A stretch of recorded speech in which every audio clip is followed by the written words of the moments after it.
Good morning, everyone. I want to thank you all for attending today. My name is Crystal Noseworthy-Baker. I'm the Regulatory Manager for Key Accounts here at Ascent, and I will be acting as the moderator for today's session.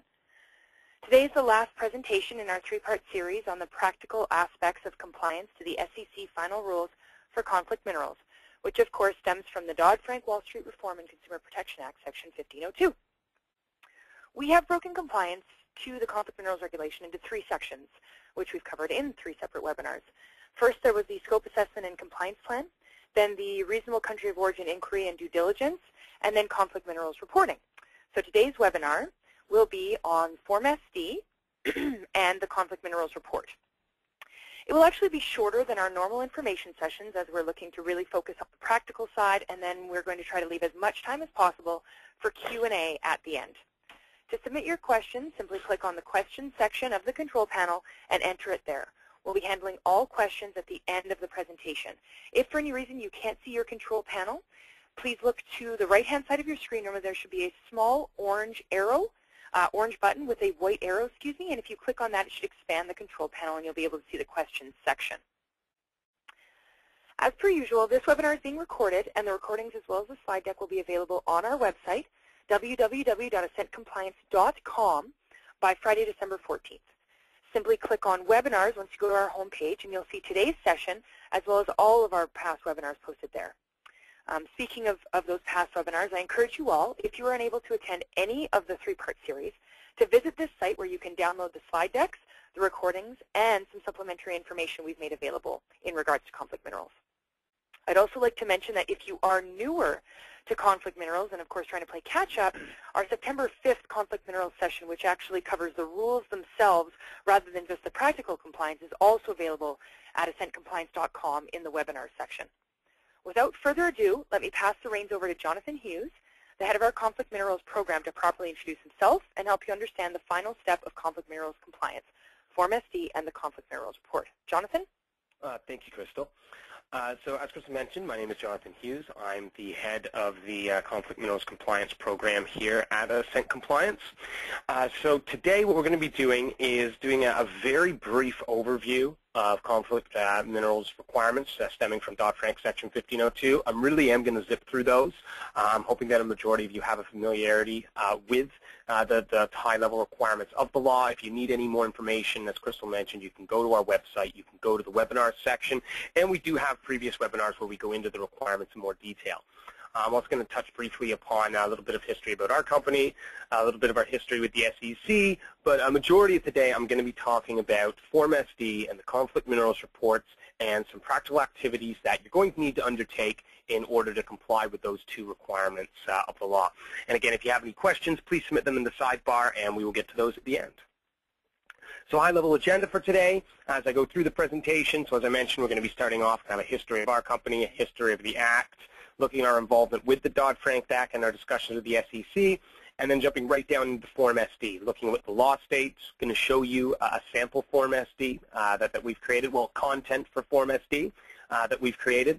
Also looking at the conflict minerals report, again, what does the law state, looking at the different conflict minerals report statuses, how you can apply OEC due diligence, and then looking at lessons learned, having a brief look at some of the services we provide, and then, of course, Q&A. So for those of you who haven't been on any of our webinars before, don't know anything about us, a little bit about Ascent Compliance. So Ascent Compliance, we have two main services at Ascent Compliance. So the first part would be our SaaS environmental compliance services. So that's a software as a service, so it's all cloud-hosted database and software solutions that enable our customers to gather, analyze, and generate different environmental and corporate social responsibility for conflict minerals declarations for their clients. So we do things like setting up supplier portals, taking different proprietary supplier formats like PDF declarations, IPC 1752s, EICC reporting templates. We can take all of those, homogenize them into one database format, and then generate necessary compliance documentation documentation for our customers. On the other side, we have the consulting services where we have a look at different regulations that may affect our clients, help interpret that for them, help them understand what the different requirements, risks, and impacts are going to be from those requirements, and then generate standard operating procedures they can implement internally at a corporate level to help them comply with those requirements. So you can see here, here's how different aspects of our management systems work. So as I mentioned, we'll do integrations with major ERP, PLM systems. So we can integrate with Oracle, we can integrate with SAP, Agile, PTC, you name it. We have the bidirectional communication system, so not only can we communicate directly with your suppliers to import data, we can communicate directly with your customers and your ERPs to push data as well. And then we have different data formats, IPC 1752A, the EICC reporting templates. I mean, there's a wide variety of ones we could go into. So everyone's going to have a copy of these slide decks after the presentation. So I won't go into each of these things. If you want to have a look at them later, you can simply download the slide deck, or you can ask us any questions. We'd be happy to go into these services in more detail. And as I mentioned, here's some of the consulting services that we do. Some people always ask, what's actually involved in the consulting services, and it's pretty much anything you can imagine that an expert would assist you with from a regulatory perspective. So looking at high-level strategic consulting all the way down to writing out step-by-step operational procedures. Those are things that we typically handle for our clients. And those can be on an outsourced, hourly basis all the way to an integrated turnkey, embedded employee. Have a look at some of our offices. So our main office, where Crystal and I are located, is in Ottawa, Ontario. That's our capital here in the frozen north. We also have an IT office in New York, 2 sales offices in Europe. You can see London and Munich there. Then we have 3 data centers / supply chain offices in India, Taiwan, and then our new office for conflict mineral sourcing in Kenya. So the basics, conflict minerals. So the 4 minerals that we're talking about, I'm just going to refer to them as 3 TGs. It's tin, tungsten, tantalum, and gold. You can see a list of the countries here. It's the Democratic Republic of Congo and the 9 surrounding countries. And just to give those of you an idea of the size that we're talking about here, so just the DRC alone actually has, when you're talking about square mileage, is actually more than 3 times the size of Texas. And I know you might think of that and go, how is that possible? But the way that maps, when you usually look at them, are actually the sizes are a little skewed. When you look that up, it's actually 3 times the size of Texas. So it's actually quite huge, and especially when you consider the surrounding countries. It's actually a massive land area that we're talking about here with very little infrastructure. So it is things that are very hard to track, and there are a lot of problems stemming from there that we'll talk to in a bit. So you have the definition of a conflict minerals there. So essentially what they're looking for, and this is something important to know, a conflict mineral is not necessarily just a mineral that comes from one of those covered countries. It has to be mined in conditions of armed conflict and abuses of human rights. So at first it has to come from that country, and then it needs to be mined in conditions of armed conflict and abuses of human rights.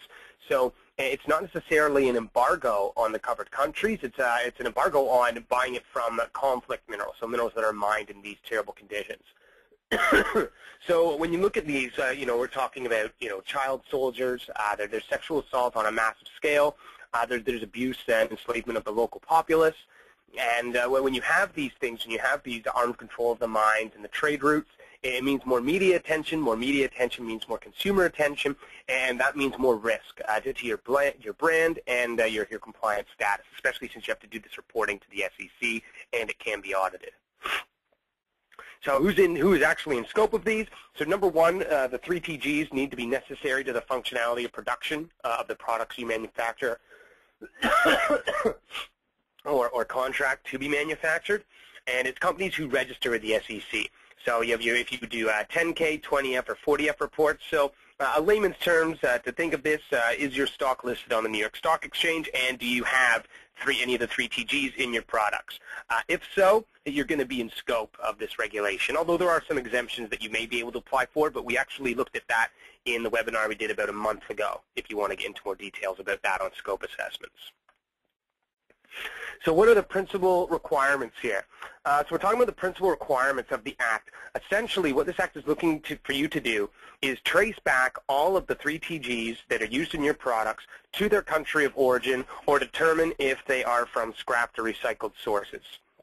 So that's essentially all these things that they're asking you to do. That's what they're getting at, finding out where these 3TGs in your products come from. Now, there's possible, and that's the reasonable country of origin inquiry. Again, we did that in the previous webinar, but there's a couple of scenarios that can come out when you undertake those activities. So you're looking back, you're trying to trace back your 3TGs.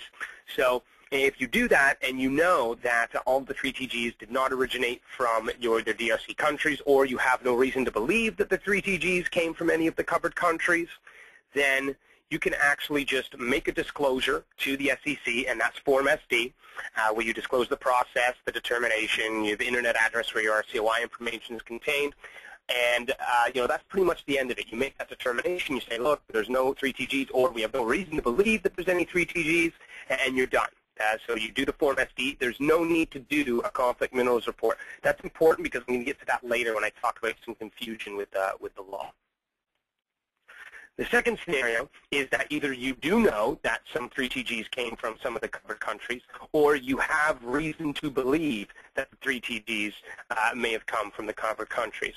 So in that case, you still need to do your Form SD, but you also need to do a conflict minerals report. So the conflict minerals report means you have to go to that next level of due diligence on the source and chain of custody of those conflict minerals across your supply chain, trying to find out, what their actual mine of origin was with the greatest possible specificity. So, and once you undertake those activities, depending on what the results of that is, so after your reasonable country of origin inquiry, that is when you'll come to a conflict minerals report status. So that's where you're going to either have DRC conflict-free, not DRC conflict-free, or DRC conflict undeterminable. And then depending on which of those three you have, that is what's going to trigger whether or not you have to have an actual independent private sector, third-party audit done on your conflict minerals report. Again, I'm going to get into all the details about that throughout this presentation, but one thing you can take away from here is everybody has to do Form SD. You only have to do conflict minerals report if you know or have reason to believe that your 3TGs come from the covered countries. And then once you undertake the necessary due diligence, when that triggers that requirement, that is when you have the status of DRC conflict undeterminable, DRC conflict-free, not DRC conflict-free. Again, it's important to note that because a lot of people just say, oh, well, you know what, I'm going to do my RCOI and just say I'm DRC conflict undeterminable. That's not the steps. The first step is determining whether or not you have reason to believe, filling that in on Form SD.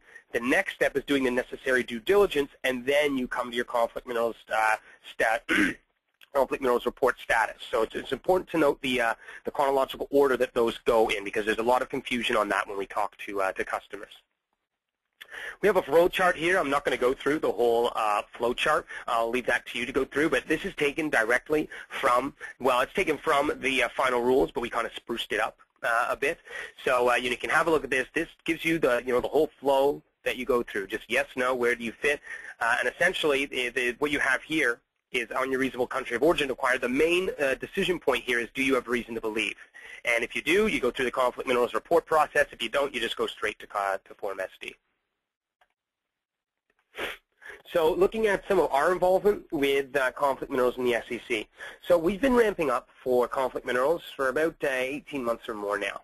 And we were asked last year to come down and speak directly with three of the commissioners of the SEC individually. So we met with Commissioner Paradis, Commissioner Walter, and Commissioner Aguilar for 1 hour each during the Monday and the Tuesday, the 12th and 13th of December, so almost exactly a year ago. And we were asked to come down, and we're not coming down to talk about economic impacts or the actual situation on the ground there. It was specifically to come in and discuss the compliance issues that are going to affect issuers that need to comply with this regulation. Being recognized as an expert in the compliance field, we were asked to come down and discuss the following items. So NAM and Tulane had reports that were issued. We were asked to give feedback on that and the validity of those numbers. We were also asked to talk about compliance costs. So, what is this going to cost issuers? What is this going to cost, their suppliers? What are some of the practical compliance activities that they're going to have to undertake? So when in the final rules they're saying you need to follow this due diligence or you need to do a reasonable country of origin inquiry, well, what does that mean? What do customers usually have to do what's going to be the impact on them, how is that going to affect their supply chains, and then also for just general feedback on the proposed rules. The meetings went very well. It really helped us get a more fundamental understanding of where the SEC was coming from with these rules and what their expectations were.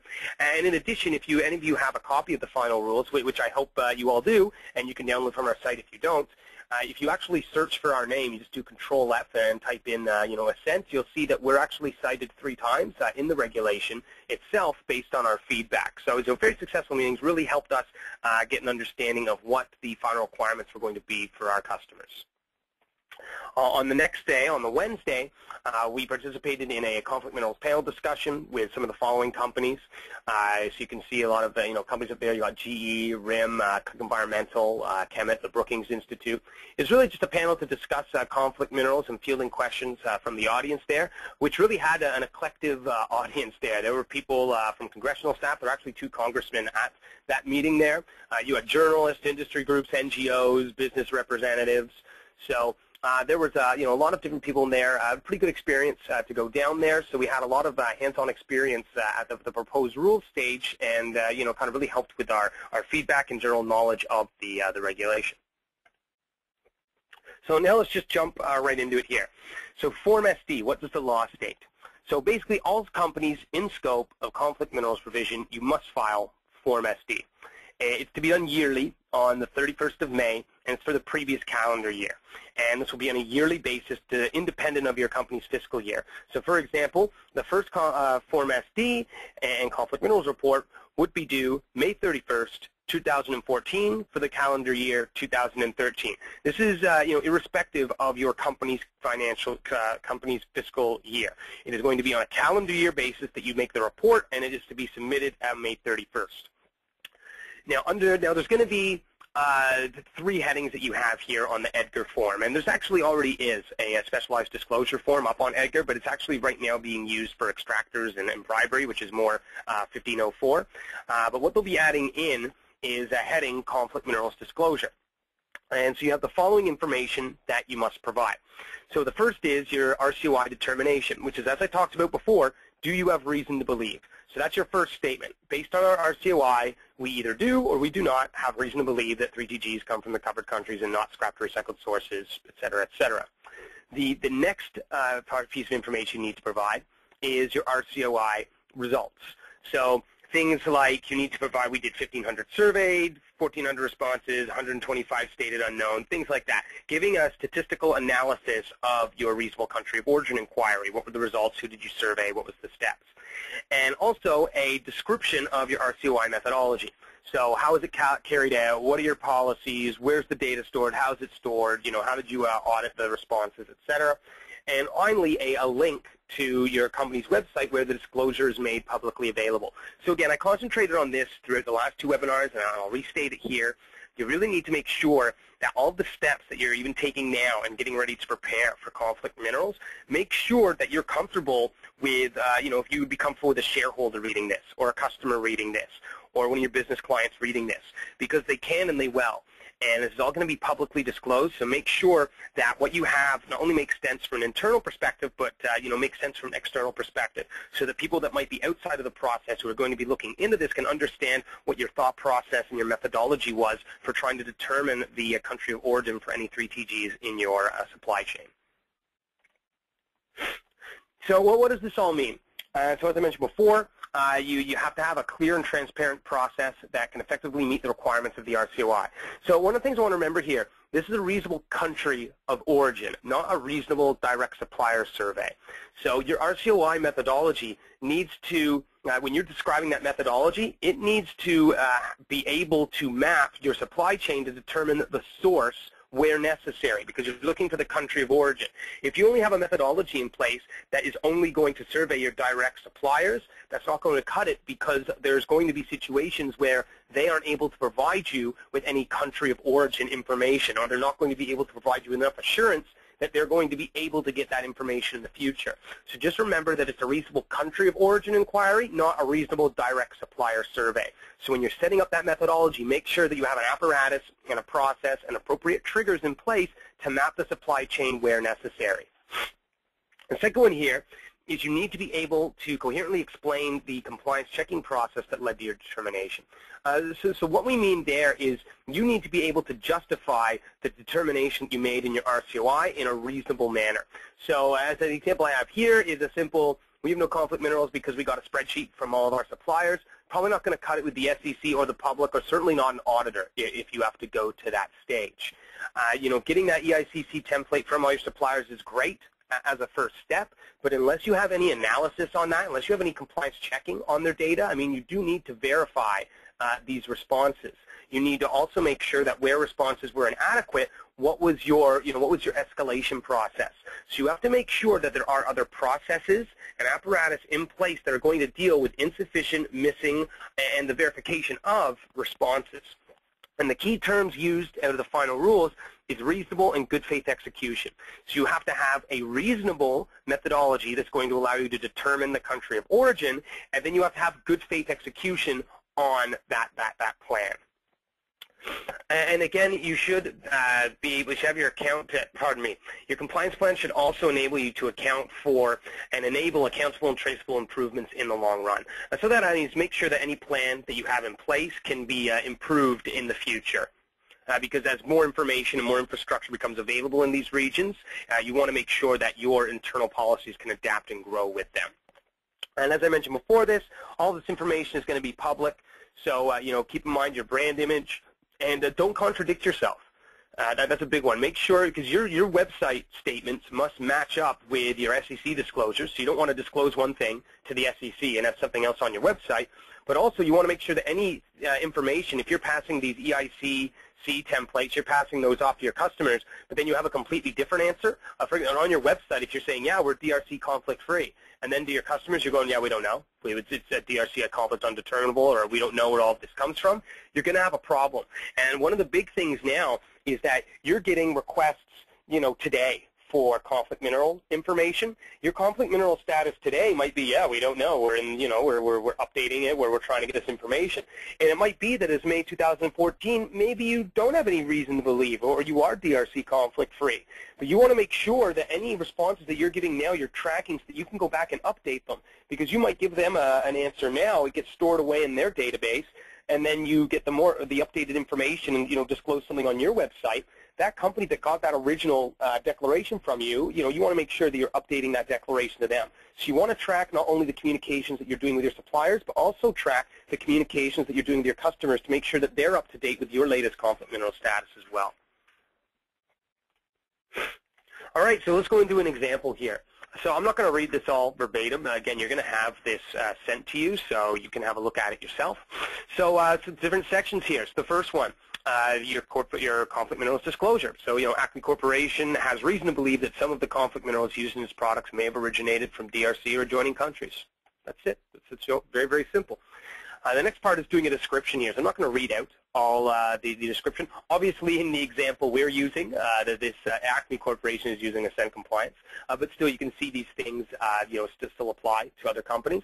So, the first thing we have here is the conflict minerals policy. So just stating, hey, we're trying to implement a DRC conflict-free sourcing policy. You have different policy statements, just describing what's involved in doing a DRC conflict-free policy and a link to the policy. We also have the internal standard operating procedures. So this is basically outlining, here is our company's compliance plan on what we plan to do as a company to comply with conflict minerals. Next, moving into risk assessment and risk mitigation. This isn't something that's just, when you're talking about risk assessment, risk mitigation, I know that that's a big part of OECD due diligence, but that doesn't mean that it's just part of the OECD due diligence. It's got to be part of your overall program. And it's funny because, a lot of people will say, well, we don't need to do that unless we need to do a conflict minerals report, and then say, because that's when we're going to cite OECD due diligence. But OECD due diligence says you should have that as part of your whole program. So you want to make sure that you still have these risk assessment and risk mitigation steps in place, even at that RCOI level, even at your compliance plan design level. Because if you're not mitigating the risk when you're doing your RCOI, it's going to look bad on you when you're trying to demonstrate that you are enacting OECD due diligence on your conflict minerals report. So you want to make sure that you're starting out with risk mitigation, starting with the risk assessment, having a risk committee, and making sure that you're focusing on the higher risk suppliers and higher risk products. I mean, that's all that's about there. especially when you're looking at supply chain mapping or source mapping. Supplier corrective actions.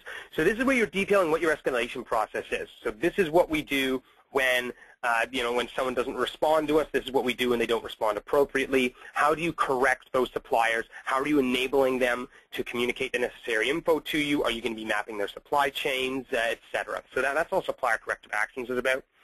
And then here we have our RCOI methodology. So this is just outlining the steps that we use. So, for example, in this one, we use the Ascent Compliance software to set up a supplier portal for suppliers to submit the EICC template directly into our database, or whatever methodology you're going to use.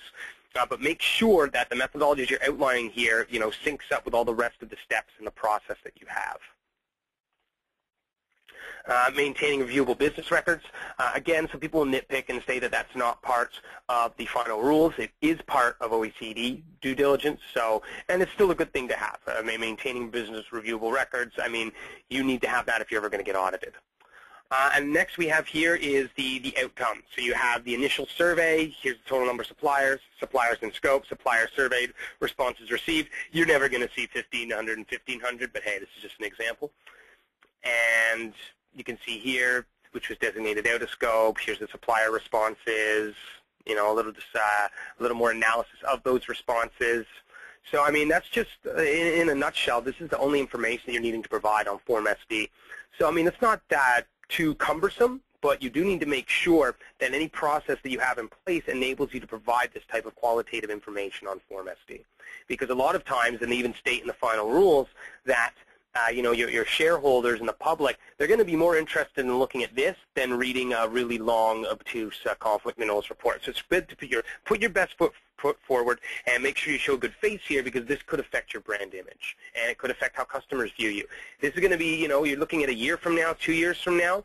When I'm looking, if I'm a client here and I'm going to be looking at my supply chain, I want to look at what they're doing for conflict minerals, I simply go to their website where they have the disclosure, and I'm going to get to see right away what they're doing for conflict minerals. And if it's not up to snuff with our program, I have easy ways to point out where they're insufficient and what they need to correct. So especially for those of you that are dealing with, Tier 1 OEMs, like your GEs or whatnot, you make sure that you have a good, tight conflict minerals program, because they're definitely going to be looking at this, especially going into the future 1, 2, 3 years from now when more of this information becomes publicly available. All right, on to the conflict minerals report. So first, as a preface here, I know I always harp on this in every one of my webinars, but you can't stress it enough. So we should examine what triggers the requirement for a conflict minerals report. So here's the quote from the regulation, final rules. It's on page 182, 183. It's all about reason to believe. So it's important and often overlooked change between the proposed rules and the final rules. And so before you jump to the conclusions and start rushing in and saying we're going to have to do a conflict minerals report or we're DRC conflict undeterminable, your first step is determining if you have reason to believe that your minerals may have originated from one of the covered countries and did not come from a recycled or scrap source. Okay? You have to look at that first. And then if you do have reason to believe, that is when the conflict minerals report is triggered. So make sure, if you're the conflict minerals kind of champion internally at your company, make sure that you're getting them on that mindset. It's about reason to believe. That's the first step that we're looking at. Make sure the RCOI is set up to allow your company to reasonably make that determination. Do we have reason to believe? Okay, so there's a conflict minerals report status, and it's different from your RCOI determination. There's often a lot of confusion in here. So your RCOI determination, as I've said before, is all about reason to believe, and it's based on the outcome of your reasonable country of origin inquiry, right? Now your conflict minerals report status is, that's going to give you your DRC conflict mineral status, and that's based on the outcome of your OECD due diligence measures. So there are 3 statuses once you go through those measures that you can put on your report. You can have DRC conflict free, and so the quote for that is, DRC conflict free, that means they do not contain minerals that directly or indirectly finance or benefit armed groups in the covered countries. Not DRC conflict free means that, so here's one of the things. With the not DRC conflict free, they actually don't give a definition for that. And if I actually look on page 83, they state we're not going to give a definition for that.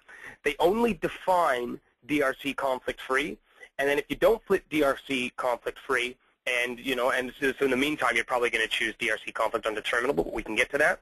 But after that expires, if you don't fit DRC conflict free, you're probably going to be not DRC conflict free. So you have to look at, can we prove this? That's what you need to be thinking of. DRC conflict undeterminable, which is where a lot of companies who have to go down this route are going to fit in the beginning stages. It's a temporary status for issuers that are unable to determine that their conflict minerals did not originate in the covered countries. So this is only permitted for 2 years for larger issuers, 4 years for smaller issuers. People always ask us what that means. It's actually defined as per Rule 12B-2 in 17 CFR 240 under the Exchange Act, and it's on page 29. And you can, if you go to that, look for page 29, you'll be able to find a definition. It's for anyone who has revenue less than $25 million, which is probably a vast majority. Vast majority do not fit into that, so you would be defined as a larger issuer. I know a lot of people are confused and saying, oh, well, we only do a couple $100 million a year. We're a smaller issuer. Well, yes, you're a smaller issuer compared to, the Cornings of the world, but not necessarily fitting under the definition here. So if you can't determine where your conflict minerals come from and you have to do the conflict minerals report, then yes, you're probably going to be in a DRC conflict undeterminable status. If you can prove that you have conflict minerals that do come from the covered countries, but they don't benefit indirectly or directly armed groups, then you can say DRC conflict free. And if all else, then you're not DRC conflict free. An important thing to note that after the exemption here, the 2-year exemption expires, there's also another status that you can have, which is have not yet been found to be DRC conflict free. But we'll talk about that in 2016. So let's look at the principal requirements here for the conflict minerals report. So if you are not DRC conflict free, then you have to give a description of the measures taken by the issuer to exercise due diligence on the source and chain of custody of its conflict minerals. So these measures include an independent third-party audit and the entity that conducted the audit. And you can see here providing a description of the products that were in scope, the facilities used to process the conflict minerals. Point of information, the facilities used to process the conflict minerals, they don't want to look at every single company that touched it on the way. They're talking about the smelters. The country of origin of the conflict minerals, and efforts to determine the mine or location of origin with the greatest possible specificity. So if you are found that you're not DRC conflict free, you need to apply OECD due diligence measures to your supply chain with respect to 3TGs, and then you need to list the products that fall under scope of this status, the facilities used, so the smelters, and when they say the facilities used to process the conflict minerals, they are talking about, and they actually describe that in detail, they're talking about the smelters and refineries used to actually process those minerals. Just don't want you to think that they have to look at who are all the fabricators and distributors on the way. They're just looking for those facilities, the country of origin, and then the mine of origin. So let's look at DRC conflict undeterminable. You have the same requirements here, except you have, look, they've appended if known. Now, it's important to note that even if you are DRC conflict undeterminable, even though you do no longer need the third-party audit, you still are required to undertake the due diligence measures, and you still need to submit this report, so it's still going to be public information. So, I know that a lot of people are saying, well, we're going to be DRC conflict undeterminable, we're just going to publish a list of our products, and that's it. Well, you can't do that. That would not be in line with the law. You still are required by law to undertake the due diligence measures, and you have to use a nationally recognized due diligence measure, which basically means you have to use OECD. Now, the difference being that you have to provide this information if known. So you can say that the information currently, like the products that are, come under scope of that status, or the facilities used, the country of origin, the mine of origin, you can say, unknown for that. That's the big difference here for 2 years, and the fact that you don't need to have a third-party audit. But one item here that you do need to do that you don't have to do for the other two is you have to list the steps you're going to take to improve your process and to mitigate the risk that 3TGs are being used in your products. And last, DRC conflict free. So here you're just saying you've got a description of the due diligence measures and then the private sector audit. You obviously don't need to list all of the facilities and processes because you're saying DRC conflict free. So again, no matter which way you go, when you have to do the conflict minerals report, you obviously have to enact due diligence measures. They need to be in line with the OECD. It's basically because it is the only nationally recognized due diligence framework, and the SEC says that you must use a nationally recognized due diligence framework, it's been de facto legislated that you use this process. So if in your initial compliance plan you start with due diligence as a base for your methodologies and process and policies, et cetera, you're really going to reduce the pain and you're going to be mitigating your risk and improving your overall process with enabling yourself to comply with the conflict minerals report going forward. You also want to make sure that you're incorporating these initial steps as your proof of due diligence measures, because when you come back and have to show the conflict minerals report, you want to make sure that you were eliminating specific products and suppliers at the beginning stage instead of having to do everything all over again and reinventing the wheel when you get to the conflict minerals report stage. As I mentioned, evolution, it's very much expected that the availability and the quality of information is going to improve over the years as infrastructure and such proves in the covered countries. So make sure, especially if you have a feeling that you are going to be under that DRC conflict undeterminable status, that you are prepared to show improvement in how you're going to improve your process going forward. And as I mentioned before, this information is public. So imagine anytime you're putting any information for a Form SD or a conflict minerals report that every customer and shareholder is going to read it. Just think of that in your head and think of that when you're writing these responses and answers down. So let's talk about some practical applications. So we went into this in great detail in the last webinar. So if you want to look back on our website, look at the webinar we did 2 weeks ago, you're going to see a lot of these practical applications expanded on. But again, I'll kind of just summarize the 5 for you. So under the framework of the OECD, there's 5 main headings there. So the first is establishing strong company management systems. So for that, you're really looking at what's my compliance plan, what's my RCOI methodology, and what are my due diligence measures? What's my due diligence plan? That is what's going to help you establish and prove that you've established strong company management systems. Identifying and assessing risk in the supply chain. That's all about doing what we call our supplier and product profiling. So looking at the different types of suppliers you have and different type of products you have and assigning a risk rating to them. So for example, if you have a large Fortune 500 supplier that's an SEC issuer and they're already under scope of these requirements, they are somewhat low risk because you can at least have a reasonable expectation, at least in the first year, that they are going to undertake the necessary due diligence. You kind of have your pre-profile here. You say, okay, well, those larger companies, they have to do the due diligence their own legally, so I'm not going to really assign them a high risk rating. Now, if I have a smaller mom-and-pop shop, not an SEC issuer, they're providing us with 3 TGs, say they're a specialty material provider, and maybe they have a poor history with providing other material information, such as REACH and ROHS, those would, at least at the beginning, be a higher risk rating. And then as you go over time, that risk rating is something that's going to develop. So maybe someone who ended up originally as a low risk rating, but then they come back to you with, terrible answers, or they're delayed in their responses, or they're saying they don't know, or they're contradicting themselves, then their risk rating can go up. Conversely, someone who has a higher risk rating at the beginning can go down based on the information they provide to you and maybe information you uncover for them. Using these risk profiles is also something that's going to help you establish when you're going to trigger additional steps with them. So when you're going to trigger more supplier corrective actions, maybe when it's going to trigger supply chain mapping for them.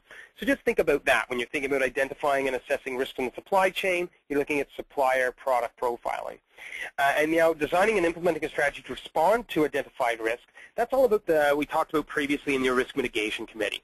So a risk mitigation committee is basically a multi-departmental committee that people consisting of, say, people from engineering, legal, quality, procurement, finance, and you have them sitting on a committee.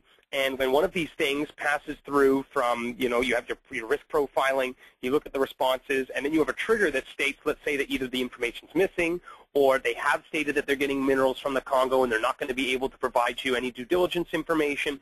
That is when that would get passed to the risk committee, who assesses the information and then makes a business decision, which can be a range of things. So, do we take next step actions against the supplier? Do we switch suppliers? Do we redesign the product? Are we willing to disclose this on our conflict minerals report? What's the effect on the brand, et cetera?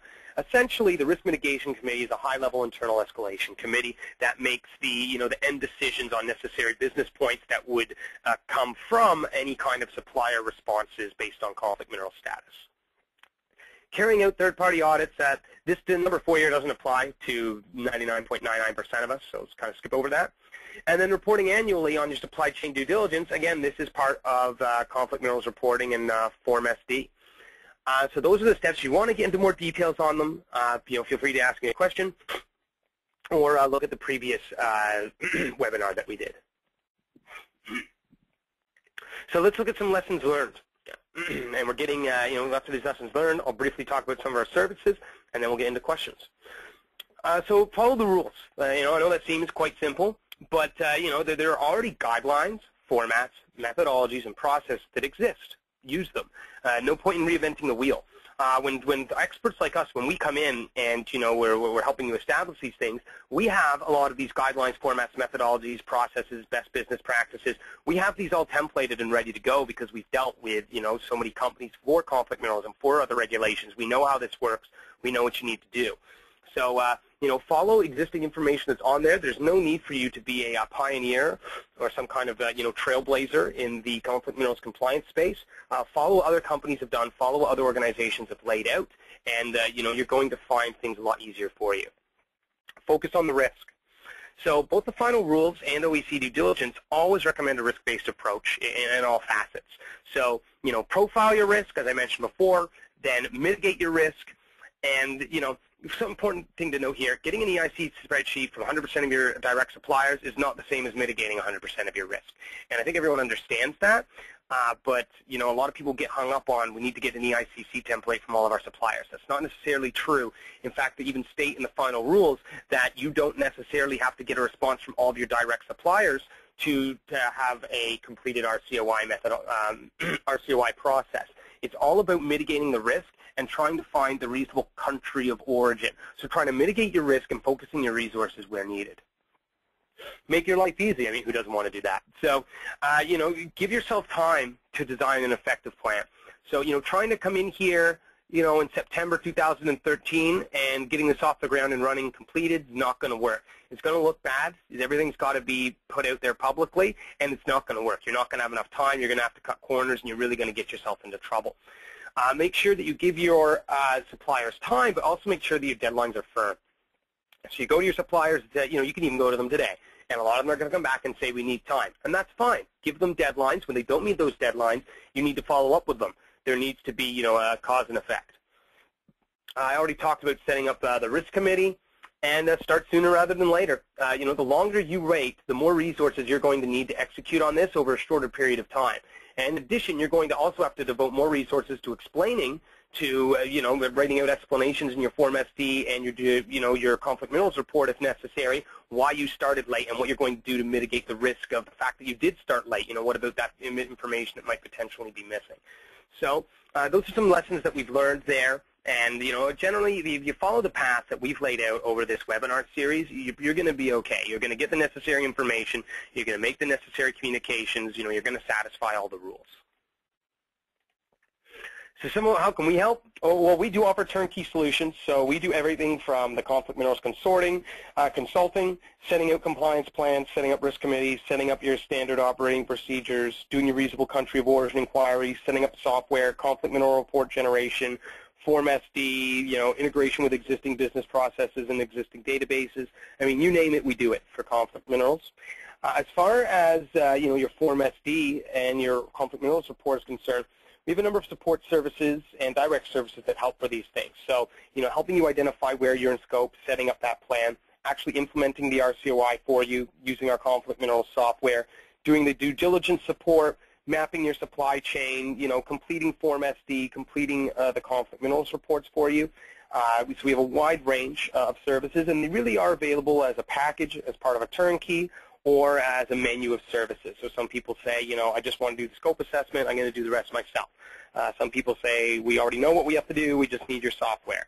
Some people want to have us just sit on the risk committee, or they want us to do the supply chain mapping and use our software. So you can mix and match as you please, but we have a very wide range of services for conflict minerals. So Crystal, that's it for me. I believe it is time for questions.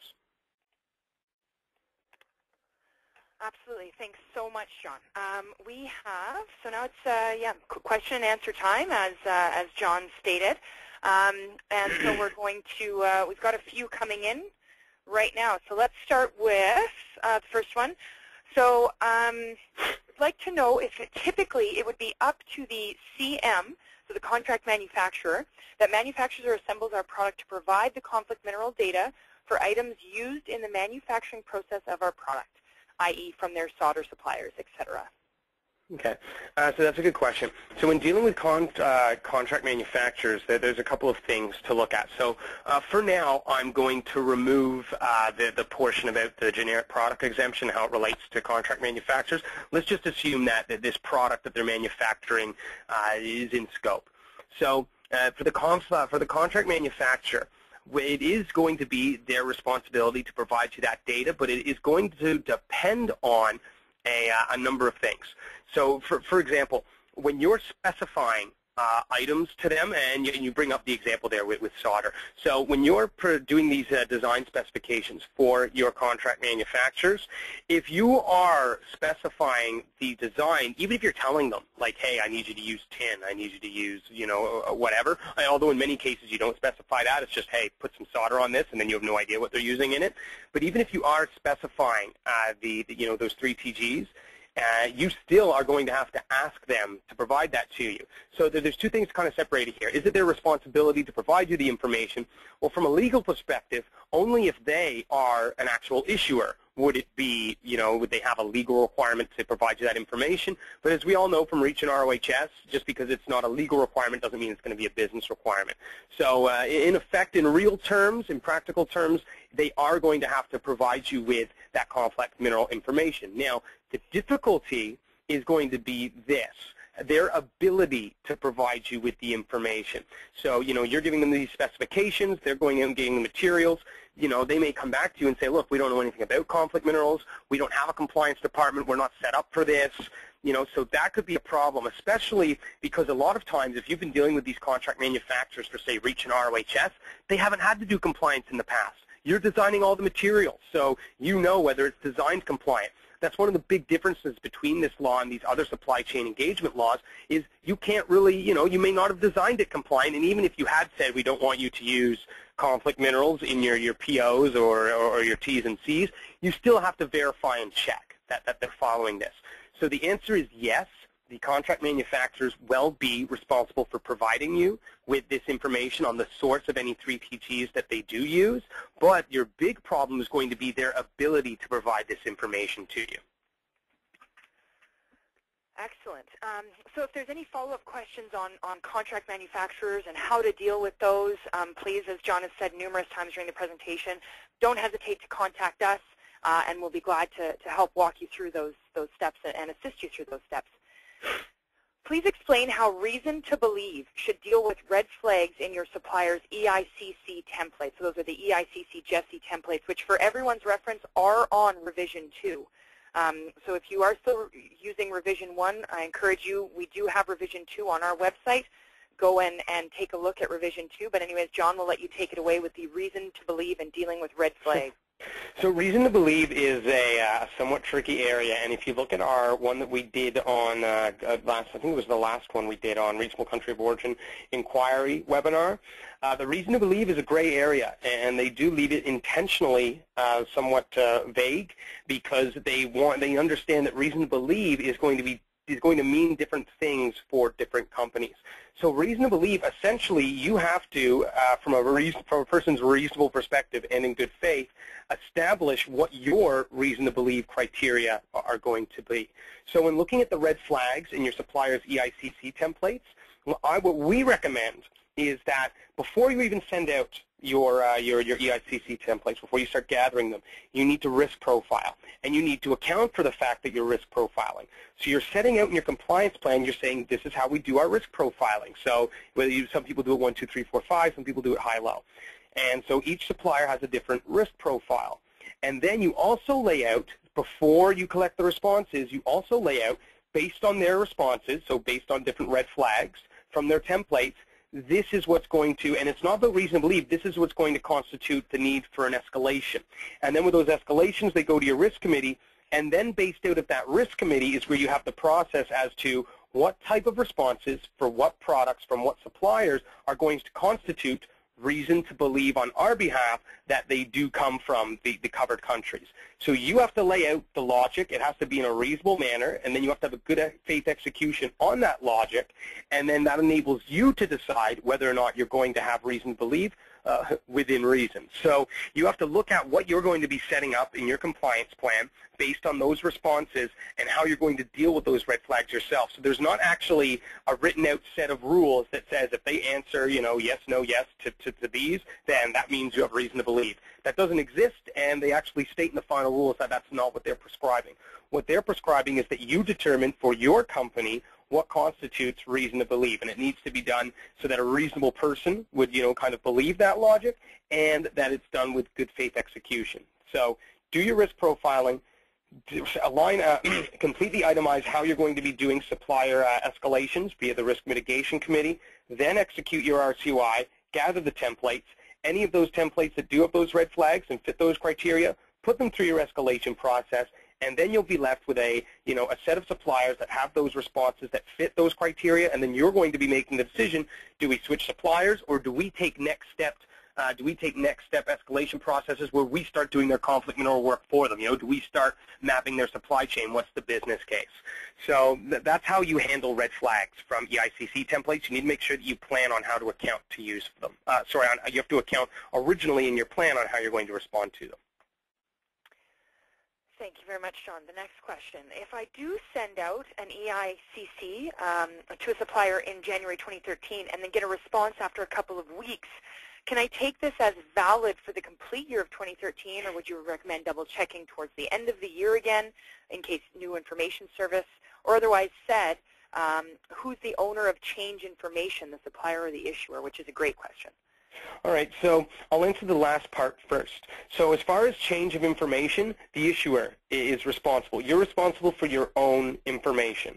So although a good supplier should be providing you that change of information, as the issuer, you and you alone are responsible for information that you're providing to the SEC, which is going to be based on suppliers. So you are responsible for this information, even though it's coming from suppliers. So I can answer that first.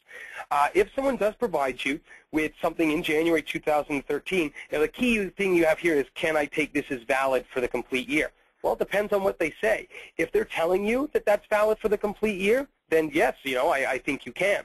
But this really does speak to, what's your compliance plan? What's your process?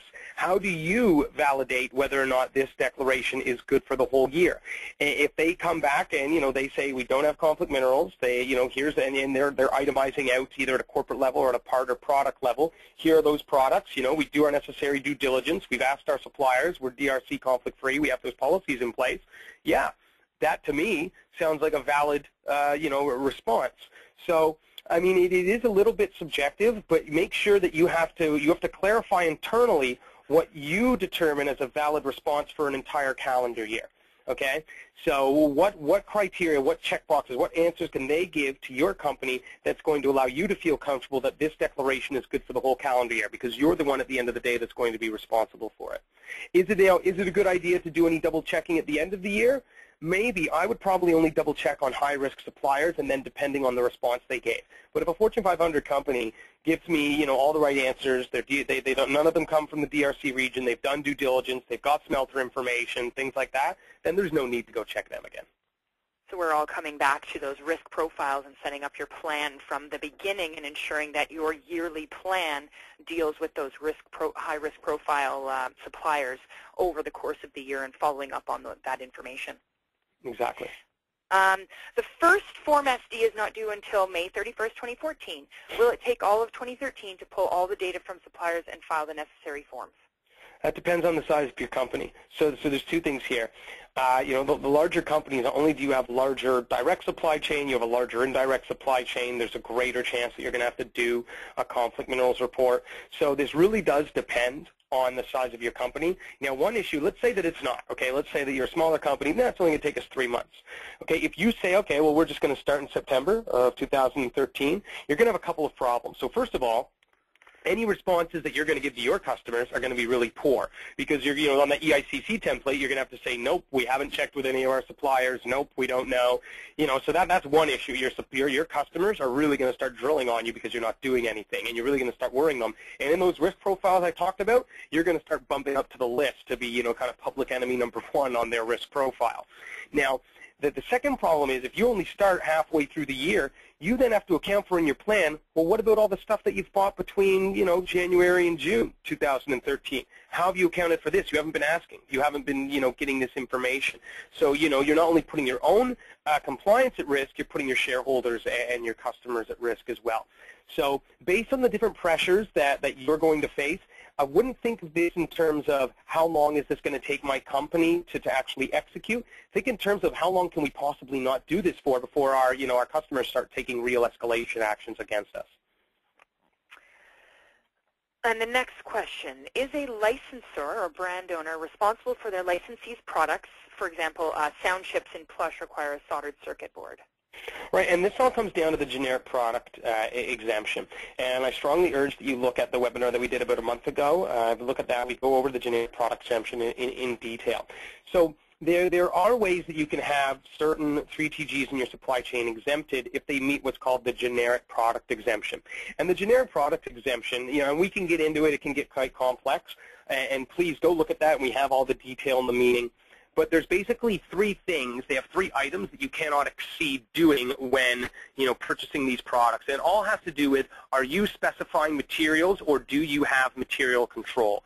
If you have material control over the, the materials used for that product, or if you're actually specifying materials to be used in that product, then they're probably not going to fit the generic product exemption.